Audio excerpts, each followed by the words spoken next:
Hi, and welcome to this live reading from Lost Property by Samantha Adair. And this is presented by Itsy Bitsy Book Bits. Chapter 1, James. James stumbles down the hallway in the dark, running a hand along the wainscoting to guide his way. He reaches the kitchen and flicks the light on. The stainless steel appliances gleam far too bright at this time of night, and he blinks a couple of times to adjust. Grabbing a glass from the cupboard above the sink, he glances at the clock over the dining table. 23:34. He shakes his head and fills his glass with water. He turns to the lounge, expecting to see Isabella asleep on the sofa, but she's not there. The blanket and pillow are neatly stacked at the end of the sofa. What?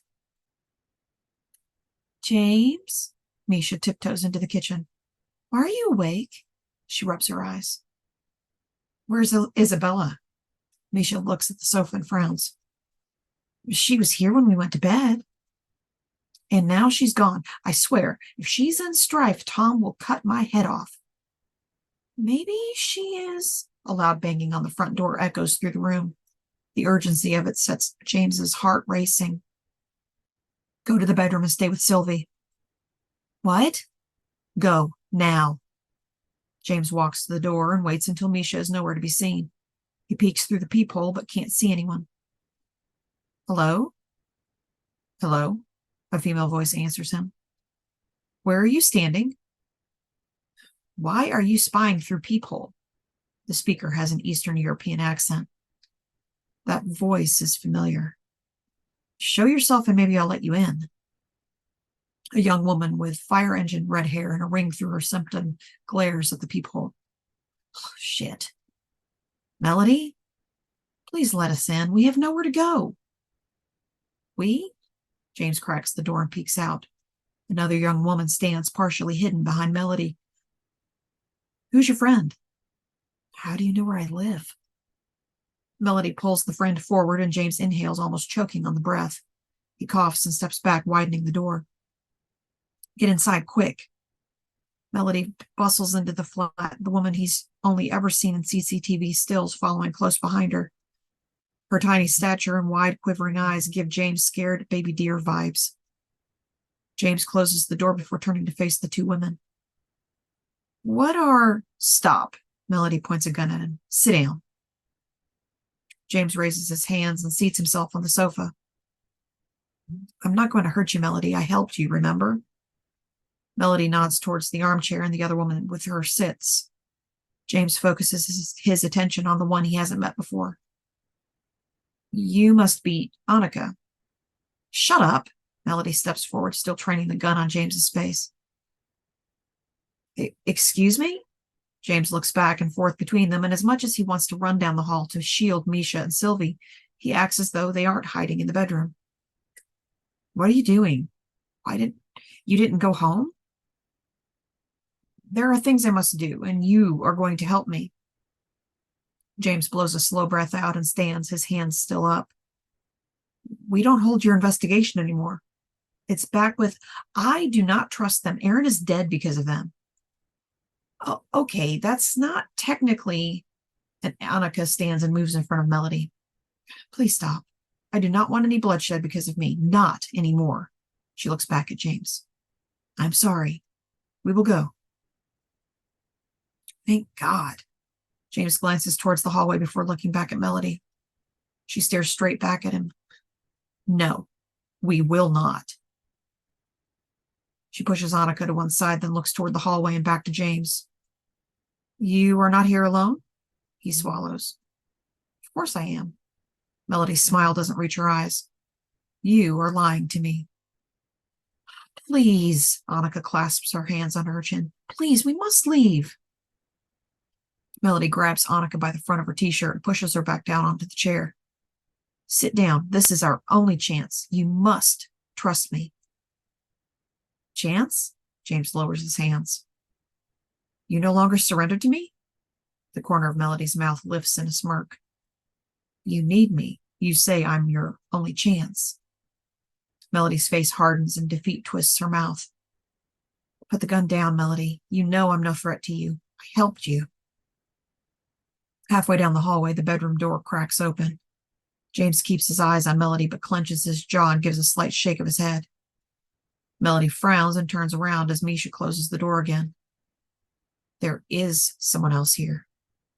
James leaps across the room as Melody takes a step towards the hallway. He tackles her to the floor, wrapping up her arms. She falls face down, screaming and kicking her legs. The gun falls beside them, and James manages to kick it across the floor. He pushes all his weight onto Melody. Stop struggling and I'll hear you out. You will not point a gun at me in my home, and you will not threaten anyone else in this flat. Do you understand? Melody screams into the floor and bucks against James. She will do as you ask. Monica's voice wavers, but she speaks with authority. Melody, you said we need his help. Please. Melody's body goes limp beneath James. When he releases her, she scrambles up from the floor. James picks up the gun and unloads the cartridge, which drops to the floor. He racks the slide and no round pops out. Empty. Melody huffs and stands against the wall, her arms crossed over her chest. James shoves the empty gun into his belt and holds both hands out on either side of him. I'm listening. You were in a hotel outside my door. Monica's voice is just above a whisper. With another man who was angry. James smiles at Annika. Yeah, he was having a bad day. He sits across from her. You didn't open the door. Annika shakes her head.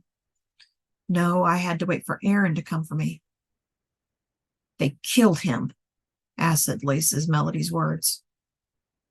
James sighs. No, we didn't. Benita killed him.